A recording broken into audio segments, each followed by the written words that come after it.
Hello everyone, আসসালামু আলাইকুম। আজ আমাদের কলেজে বসন্ত বরণ ও পিঠা উৎসব। আজকে আমরা গিয়েছিলাম মানিকগঞ্জ দেবেন্দ্র কলেজে। আমি এই কলেজেরই স্টুডেন্ট। আমার যা মনে হচ্ছে এইখানে এই কলেজের স্টুডেন্টের থেকে বাইরের লোক বেশি এসেছে। আর এইখানে এত পরিমাণের ভিড় ছিল যা বলার মতো না। আমরা যে একটু পিঠা খাবো পিঠা উৎসবে সেটাও খেতে পারছি না। ওই দিকটাতে যাওয়াই যাচ্ছে না, এত পরিমাণের ভিড়। আর এইখানে আমরা দাঁড়িয়ে কয়েকটা পিক তুলে নিলাম। আর এইখানে অনেক আপুরাই আছে যারা পিক তুলতেছে। আর এদিকে আমি আমার বান্ধবীদের খুঁজতে খুঁজতে পুরাই পাগল হয়ে গেছি, আর ওদের খুঁজে পাচ্ছি না। অনেক খোঁজাখুঁজির পর সবাই একসাথে হলাম আর একটু আড্ডা দিলাম। আর এইটা হচ্ছে আমাদের কলেজের সামনের দিকটা। আর আমি এই প্রথম আসছি আমাদের কলেজে। এর আগে শুধু ভর্তি হতে আসছিলাম, এরপর আর আসা হয়নি। আর এখানে কাপড় পরে আসার থেকে আমার মনে হয় বোরকা পরে আসাটাই ভালো ছিল, কারণ এত ধুলা ছিল। আর এই ভিডিওটা যখন করছি তখন দেখতে পাইনি। এইখানে আমার এক ফুফাতো বোনও আসছিল। যাই হোক, ওর সাথে আর দেখা করতে পারিনি, তবে বাড়িতে এসে যখন এডিট করছি তখন তাকে দেখতে পেলাম। এরপর এখানে আর ভালো লাগতেছিল না, তাই বাড়িতে চলে আসলাম আর আমার কয়েকটা বান্ধবীকে রেখে আসলাম।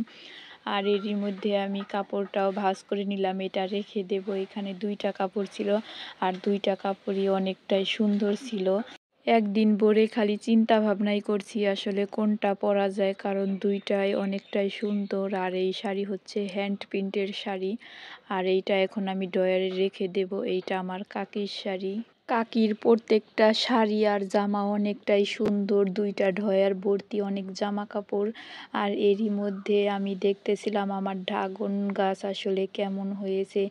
এইটার বয়স প্রায় 1 বছর হয়ে আসলো, তবু একটু একটু করে বড় হচ্ছে, খুব তাড়াতাড়ি বড় হয় না।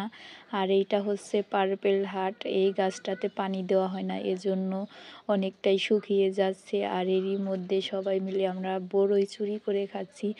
আমাদের বাড়িতেও বড়ই গাছ আছে আর অনেক বড়ই ধরছে, তবু আমি লোভ সামলাতে পারলাম না, তাই এইখান থেকে একটা বড়ই পেরে নিলাম।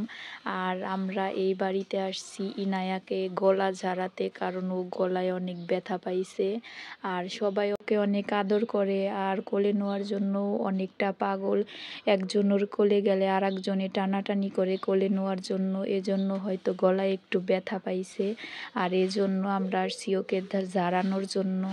আর ঝাড়াতে দিয়েছি, এই লোকটা ওকে ঝাড়াচ্ছে, তবে অনেকটাই ব্যথা পাচ্ছিল আর অনেক কান্নাকাটি করছিল। এরপর আমরা ঝাড়িয়ে বাড়ি চলে আসলাম।